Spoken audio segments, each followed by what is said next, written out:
ராஜா வந்து அதிமுக திமுக போய் அடைஞ்சிருக்காரு. பாஜக அதிமுகவை வந்து அடிச்சிரும் அப்படின்னு பேசிட்டு. இப்போதைக்கு அதிமுக நேரடியாக பாரதிய ஜனதாவோட கூட்டணி வச்சிருக்கு. எப்போதைக்கு மறைமுகமாவோ மறைமுகம்னு சொல்லிட்டு திமுக பாரதிய ஜனதாவோட கூட்டணி வச்சிருக்கு.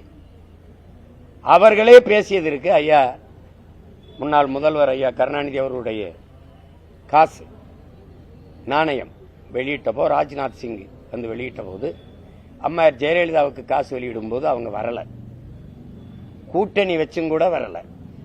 பெருமையா சொன்னாங்க, உங்களுக்கு கூட்டணி வச்சு கூட உங்க தலைவியின் காசை வெளியிட வரவில்லை, ஆனால் கூட்டணி இல்லாத போது எங்களுக்கு வந்திருக்கிறார்கள். அப்படி என்றால் உண்மையிலே கூட்டணி யார் சொல்லுங்க? உண்மையிலே கூட்டணி யார்? ஐயா கருணாநிதி ஒரு நினைவிடத்தில் போய் கும்பிட்டு அப்படிலாம் வந்தது யார்?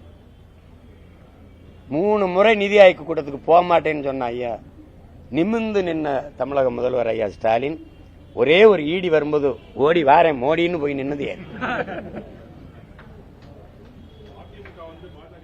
சும்மா 2 கட்சியும் நடிக்குங்க, 2 கட்சியும் நடிக்க. நான் சொல்றேங்க, பிரபாகரன் மகன் சொல்றேங்க, நான் சொல்றேன், என் மூதாதைகளினுடைய மூச்சுக்காற்று சுவாசிக்கிற மகன் சொல்றேன். நான் இருக்கிற வரை பிஜேபி வளராது, வெல்லாது. வேற ஏதாவது யார்ட்டையாவது சொல்லுங்க. அப்படி சிங்காதி சிங்கமா ஒரு மகன் சொல்லணும்ல. என் பிஜேபி காங்கிரசின் கோட்பாடு என் நிலத்துக்கு எங்க பொருந்தது தம்பி? எங்க பொருந்தது சொல்லுங்க. அப்புறம் எதுக்கு எனக்கு தேவைப்படுது சொல்லுங்க தம்பி? என் மொழிக்கு பேசுமா, என் இனத்துக்கு பேசுமா, என் கலைக்கு பேசுமா, என் பண்பாட்டுக்கு பேசுமா, என் வாழ்க்கை பற்றி எதை பற்றி கவலைப்படாத ஒரு கட்சி எதுக்கு தம்பி? அப்ப திமுக என்ன சொல்லியிருக்கணும்? அதிகாரத்தில் இருக்க என்ன சொல்லணும்?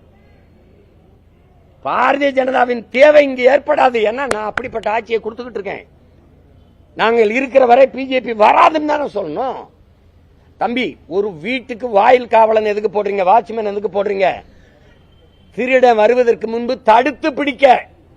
திருடன் வந்து திருடிக்கு ஓடும்போது விரட்டி பிடிக்க இல்ல. நீ விரட்டி பிடிக்கிறன்னு கூட சொல்லல.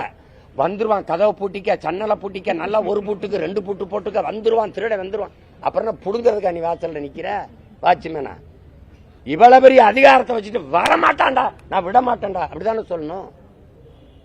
சொல்லுங்க, நீங்க சொல்லுங்க. வந்துரும் பிஜேபி, வந்துரும் பிஜேபி, வந்துரும் பிஜேபி, வந்துரும். என்ன குடுகுடுப்புக்கார மாதிரி அடிச்சு சுத்தி தெரிஞ்சா இப்படி? அதுல இன்னொரு குடும்பம் நான் தெரியுமில, சீமானுக்கு போட்டா பிஜேபி வந்துருண்டே, என் வீட்டுல சுவிட்ச போட்டா என் வீட்டுல தான்டா லைட் எரியும். பைத்தியக்காரப்பல எனக்கு போட்டா நான் தாண்டா வருவேன். பிஜேபி வரும். BJP B team, BJP B team, BJP B team. நான் பி டீம்னா ஏ டீம் ஒன்னு இருக்குல்ல, ஏடிஎம்ல ஏ டீம்னு ஒன்னு இருக்குல்ல, அது யாரு? அதான் டிஎம்கே. நாம பி டீம்னா ஏ டீம் யாருப்பா? பிஜேபி இருக்கு, அதுக்கு நாங்க பி டீம். அப்ப ஏ டீம்னு ஒன்னு இருக்குல்ல, அவன் யாரு? அதான் டிஎம்கே. இல்லந்தேடி கல்வி எதுல இருக்கு? புதிய கல்விக் கொள்கையில் இருக்கா? வேற எதுல இருக்கு சொல்லுங்க? இல்லந்தேடி கல்வி எதுல இருக்கு?